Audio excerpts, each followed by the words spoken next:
Good morning, students. Today our topic is India after independence.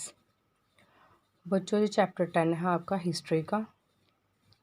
आज हम इसमें पढ़ेंगे India faced problems after the partition, यानी जो इंडिया है उसको कौन कौन सी प्रॉब्लम जो है वो फेस करनी पड़ी at the time of partition. After independence India face certain problems with are given below. कि आफ्टर इंडिपेंडेंस जो आज़ादी के बाद इंडिया जो है उसने जो प्रॉब्लम फेस की वो नीचे दी गई हैं।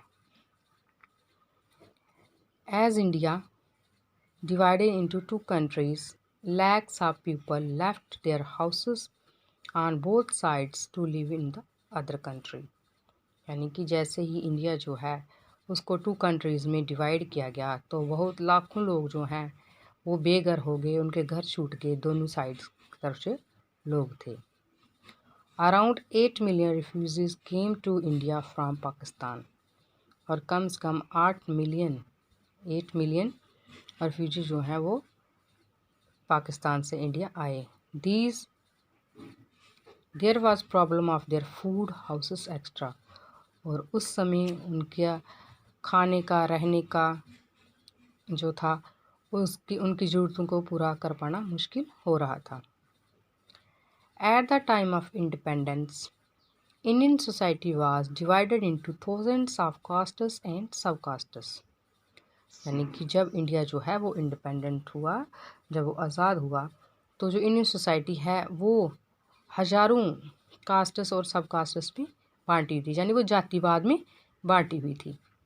There was a problem to keep these people intact for the unity of the country, और इसमें सबसे बड़ी प्रॉब्लम ये आ रही थी कि उन लोगों को एक यूनिटी में करना और कंट्री में रखना, ये बहुत बड़ी प्रॉब्लम हो रही थी कि एक ही कंट्री में उनको कैसे इन जो लोग कास्ट्स के नाम पे इधर उधर लड़ रहे हैं उनको कैसे यूनाइट किया जाए।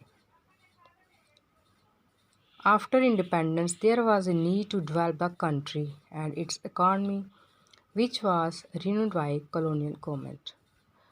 और आफ्टर इंडिपेंडेंस जो सबसे बड़ी ज़रूरत थी, जो नीड थी, वो ये थी कि इस कंट्री को डेवलप कैसे किया जाए, और इसकी जो इकॉनमी है वो जो है उसको कॉलोनियल गवर्नमेंट जो है उसने इसको रिन्यूड कर दिया है, तो इसको कैसे जो है इसकी आगे डेवलपमेंट की जाए, ये सब जो प्रॉब्लम्स थी ये उस टाइम सामने आ रही थी।